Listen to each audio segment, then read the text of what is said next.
Welcome back everyone to another video. It's Danny here, and I'm here today at Disney California Adventure at the Disneyland Resort for a touch of Disney. Today is the first day of the event, and I'm so excited to try all the foods, but especially the Disneyland foods. I'm here for Bengal BBQ, I'm here for Trader Sam's, I'm here for the Monte Cristo. That's what I'm here for, so I'm so excited.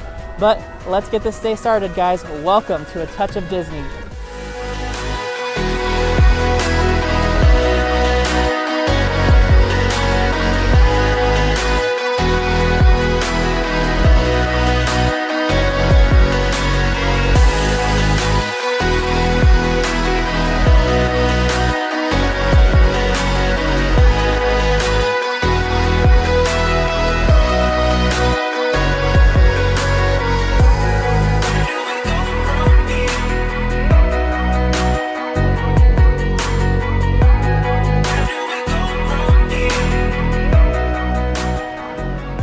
We made it through the Mickey and Friends parking structure, security and temperature check. We're here back in the plaza, going to walk down the tram route for the very first time to enter the Touch of Disney event. It's so weird walking.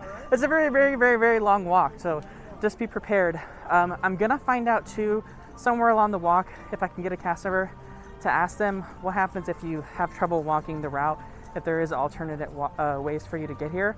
So we'll find out, but for right now, we're just gonna head on in. Okay, so I was just talking about it with you guys, and I did take a moment to ask security what would happen if you had trouble with walking along this long tram route. And they did have a large amount of free wheelchairs that they are lending to guests from the Mickey and Friends parking structure to get to the main entrance, whether that's being pushed by another party member or being utilized by yourself. Maybe it's a little bit easier for you to drag yourself with your feet, or even just using your arms like a normal traditional wheelchair style. But that is the only option that he offered me if someone was having a hard time with getting to the front. So that is available for you. Remember, everything's subject to change with Disney. They could change this procedure at any time and all of a sudden have an update. So at least for now, on opening day, this is the procedure they have in place and the option they are giving guests. I wanted to take a moment to talk about the walk from parking. So normally this would be the tram route. A Disneyland Resort tram would take you to the main entrance, but during this time, you're going to have to walk on foot to the main entrance of Disneyland. This is the normal tram route, like I mentioned, so it's about a 15 to 17 minute walk based on our timing of the walk to the main entrance. But they did have places to sit down, they had hand sanitizer stations, they had trash cans. It was definitely spread out so you could make sure you were physically distanced, but it is a long walk, so I just wanted to make sure that you guys were aware of that so you could prepare when you do plan to come to the event and not expect to take a tram. Danny, you just want a brand new car! How do you Oh feel? my god, it's cool! I mean, I haven't been in an Autopia car in so long. Tell us how you feel now. You want a brand new car? I don't fit that well, but you know. I mean, listen, man, you make sacrifices, okay, Danny? So we got through the tram route to the end, and you actually do have a bit of a queue to wait in. I would say it's probably about a 30, maybe 45-minute queue. So it's going to be a little bit of a wait if you're entering on Mickey and Friends parking structure. I will say it does seem like if you wanted to pay the money to park at a hotel, like the Anaheim Hotel, or one of the other locations on Harbor Boulevard, or if you're just getting dropped off, it's probably a quicker option for you to get in right away. But remember, Mickey and Friends parking is kind of nostalgic, and also it's included, so you don't have to pay anything extra to use it. So I wanted to try out the regular way and just see how it was. And honestly, I'm not in like a huge rush to get in, so it's totally fine with me. All right, so we just got in touch with Disney, and they're going to give you a map. They're going to give you your dining card and your perk ticket to get back in and out. The dining card has a $25 value. It cannot be used on alcohol. It can only be used towards food and non-alcoholic drinks. And I don't know if it can be reloaded. I guess we'll find out if it can be reloaded. But you can just use your credit cards, cash, whatever you've got going on, Disney gift cards, to buy things additionally than the $25 credit that you have. All right, but we're going to go get started. We've got some long list of food items that we want to check out. Most of them are foods from Disneyland. So character interactions do happen at a Touch of Disney, but it's not your typical meet and greets. you're going to have characters greeting you from a distance, much like Chip and Dale here over in the forest between Grizzly Peak Airfield and Disney's Grand Californian Hotel and Spa, waving at guests, frolicking through the woods. We got Donald Duck on the balconies of Disney's Grand Californian Hotel and Spa, waving at you as you walk by. Then over in the Pacific Wharf area, they had Goofy and Max fishing off the balcony, finally getting their fishing day in, if you guys remember our Goofy movie. All right, so over here at the Golden Dreams booth in the Grizzly Peak Airfield area, they have the sweet and spicy chicken wings with the togarashi aioli. These are from Trader Sam's Enchanted Tiki Bar at the Disneyland Hotel. I was really excited to try this. This was top of my list, also with the Bengal BBQ stuff. So these wings are excellent if you've ever been to Trader Sam's before. So you can mobile order these, or you can purchase them at the booth like I mentioned before. And then you just let them know that you're here, and then you pick it up at the mobile order pickup line right over here. So I'm going to try the wings. First I'm going to try it plain, and then I'm going to try it with the togarashi. Grab this one here, get a little bit of the sauce here in the bottom. Oh yeah, I love the sauce, so good. Tastes just like Trader Sam's. Now I'm gonna try it with the togarashi aioli. Okay, so that's what brings the spice. So if you guys these are like more sweet and flavorful. The spicy comes from the togarashi. So if you want to avoid the spicy, maybe you can just skip the togarashi, but it is really, really good. But I would say this is definitely a 10 out of 10 for me. I love this item. I would highly recommend this when you come. They're only $7.50, and you get like 5 wings, so that's a pretty good amount. And they're big wings; they're not like small, little tiny wings. So this is a good item to use it for. It's not as expensive as like those, the Monte Cristo, which is like $10.50. So this is a great kind of mid-range item. I would say perfect to use your $25 card on. And this would be an item that would give you those 3 items with your card if you're trying to maximize it. So next up is Cocina Cucamonga, which is where the Bengal BBQ items are listed. I'm actually going to get 2 of every skewer so we can share it with Mondo and a bunch of other people too. So it's 2 of every skewer. They're the cheapest item. They're only $5.49 a skewer. So it's definitely worth adding onto your card list. It's a way to maximize the value for the $25. You can definitely get a lot over here at Cocina Cucamonga. And the restaurant actually looks very unrecognizable because it's under a lot of construction. So I'll show you what that looks like. So here's the outside of Cocina Cucamonga right now. The sign's all behind, so it's kind of hard to find it. And it's all covered in scaffolding and fencing as they redo probably the beautification on the outside of the location to spruce it up as the parks plan to reopen on April 30th. So, and this is again adjacent to the beer cart on the Pacific Wharf and also the entrance to Cars Land over there by Radiator Springs Racers. All right, so we got our skewers at the Cocina Cucamonga, which are from Bengal BBQ. You can see right here. I got 2 of each skewer, and we actually ended up waiting about an additional 30 minutes after our order was called, just because there was a lot of orders kind of all due at the same time. But we're gonna go ahead and get started on all these wings. They have every single skewer from Bengal BBQ with the exception of the pork belly. They don't have the asparagus bacon wrapped, and they don't have the veggie one either. So we're gonna go ahead. They've got the chieftain chicken, the banyan beef, and I think it's just the Bengal beef, right?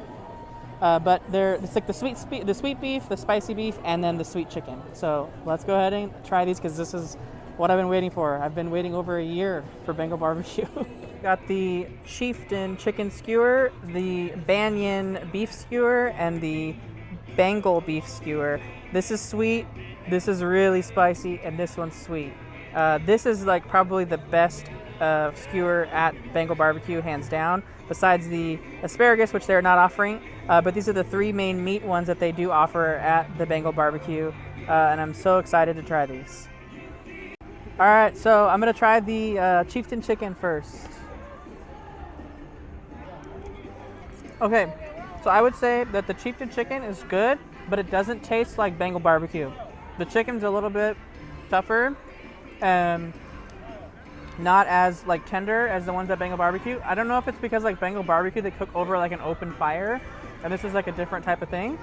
But we'll have to see if the other 2 are the same. So let's try the banyan. That's good. Does it taste like Bengal BBQ? Mm-hmm. That one does, yeah. And then lastly, we're gonna try the Bengal beef skewer. I already had the Banyan and the Chieftain.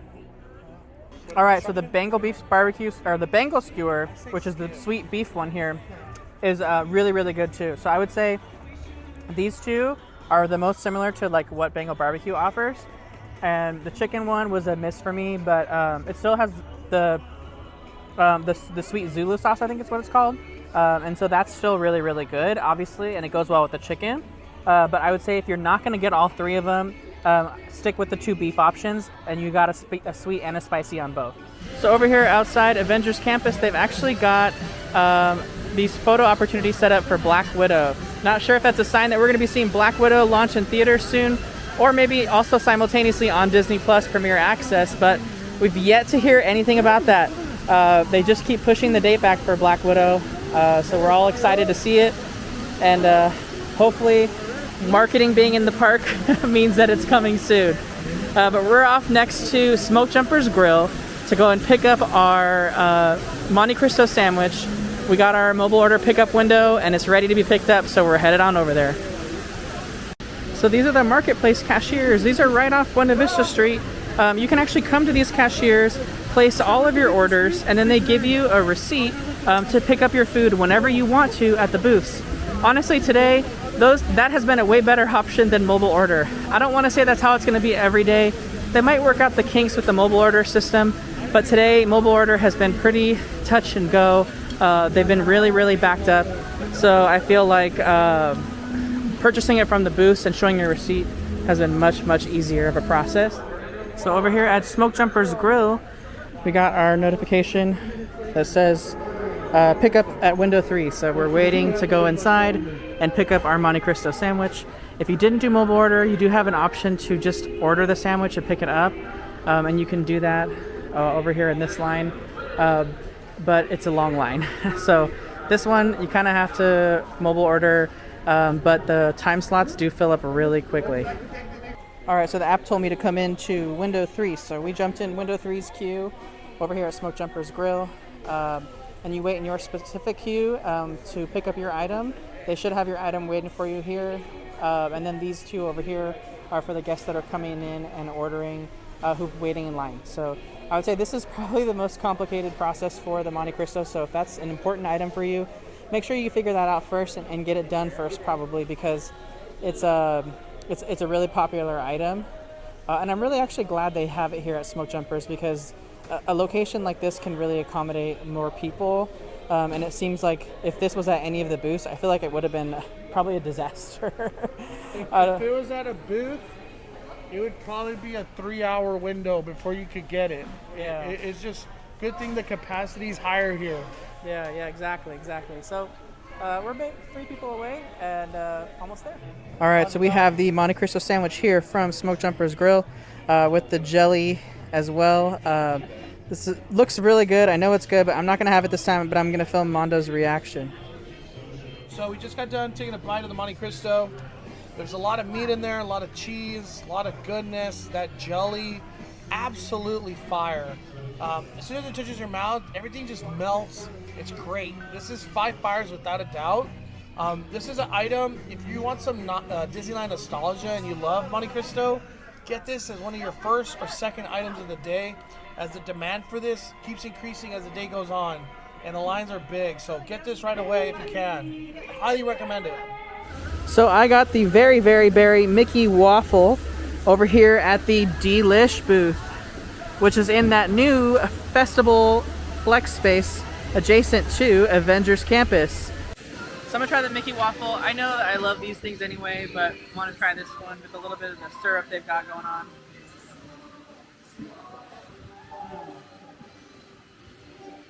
I would say when you're on a Disney vacation, it's not a Disney vacation unless you've had a Mickey Waffle.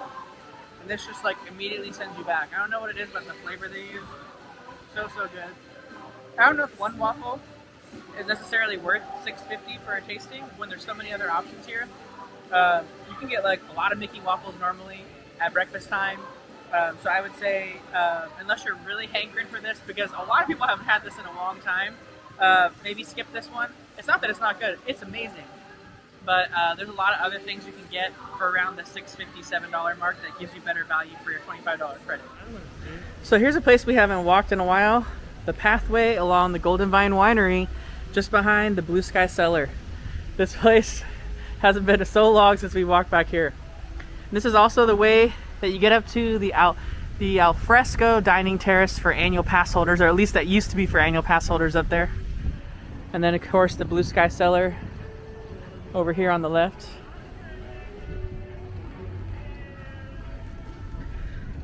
Man, it's so cool to be back here.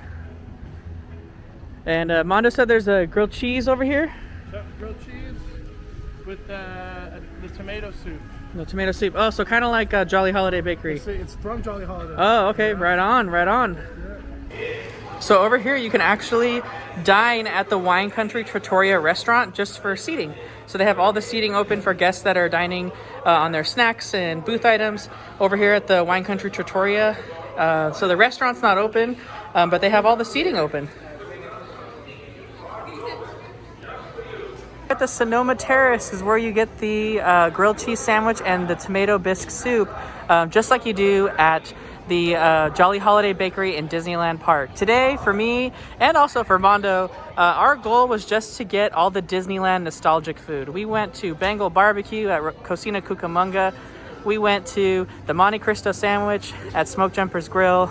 Mondo's getting the grilled cheese sandwich and tomato bisque soup here from Jolly Holiday Bakery.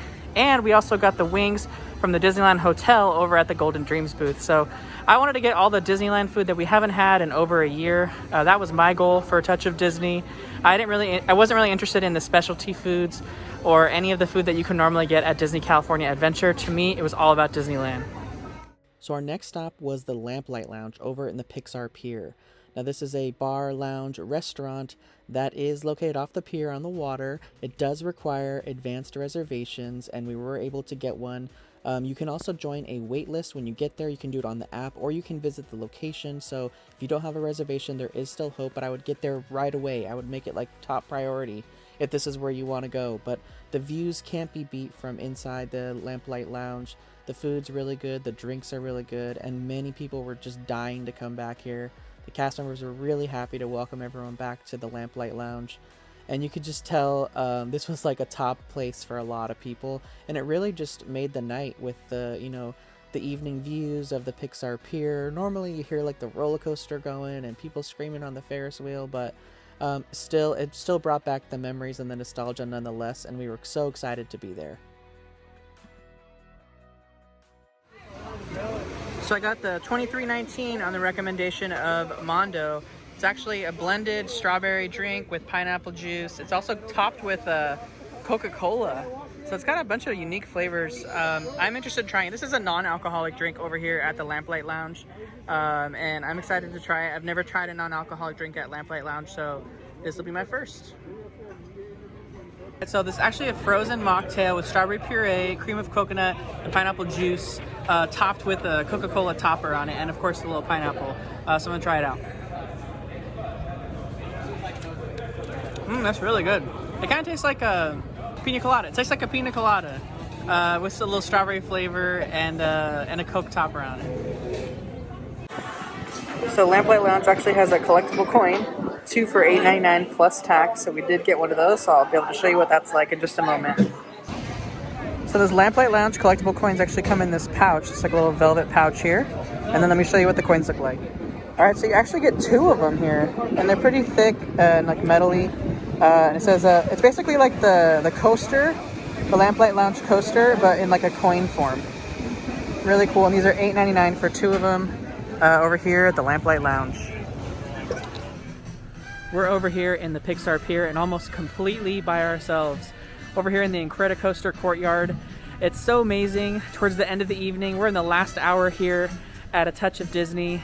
And it just feels great. It's almost like you're in the park all by yourself. I mean, how many people wouldn't want to be in a Disney park all by themselves? Isn't that like everyone's big wish as far as like having no crowds? I know there's no attractions available, but there's still definitely magic here, being back in the parks and just enjoying everything and seeing the scenes. But I'm going to go ahead and just let you walk with me now and enjoy the sights of Pixar Pier at night.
that does it for our night here at A Touch of Disney.